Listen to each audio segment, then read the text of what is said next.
नमस्कार दोस्तों, अपने चैनल पर स्वागत करती है मीना देवी भोजपुरी गीत पर। देखिए, हम लोग खेती करने आया, खेत सोहने के लिए उधर ही बैठ के हम लोग वीडियो बना रहा है। उसे सादा जैसे सब चर्चा सावन की जैसे सब दीदी सपोर्ट करके आगे बढ़ाए, वैसा हमारा मीना दीदी की सपोर्ट करके आगे बढ़ाइए।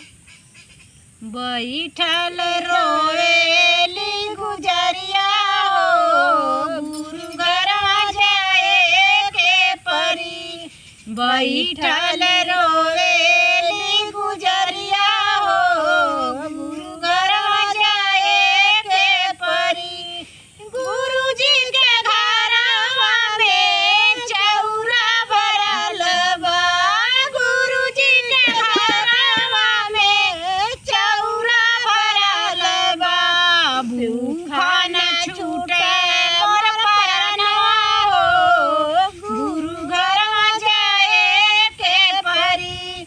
भूखा न छूटे मोर परनवा हो, गुरु घरवा जाए के परी। बैठल रोवेले गुजरिया हो, गुरु घरवा जाए के परी। बैठल रोवेली गुजरिया हो, गुरु घरवा जाए के परी। गुरुजी के घरवा में जलवा भरल बा, गुरुजी के घरवा में जलवा भरल बा। प्यासा न छूटे मोर परनवा हो, गुरु घरवा जाए के परी। प्यासा न छूटे मोर परनवा हो, गुरु घरवा जाए के परी। बैठल रोवेली गुजरिया हो, गुरु घरवा जाए के परी। बैठल रोवेली गुजरिया हो, गुरु घरवा जाए के परी। गुरुजी के घरवा हो सोपत कियावा, गुरुजी के घरवा हो सोपत कियावा।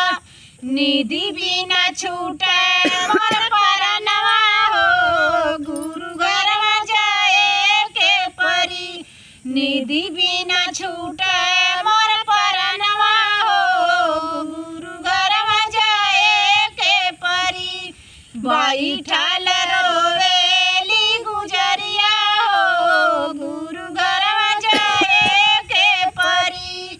जवन नाही कैलू तुही के घरवा में, जवन कैलू दानवा, गुरुजी के घरवा में जवन कैलू दानवा। उहे पाइबू तुहा उही नमवा हो, गुरु घरवा जाए के परी। उहे पाइबू तुहा उही नमवा हो, गुरु घरवा जाए के परी। बैठल रो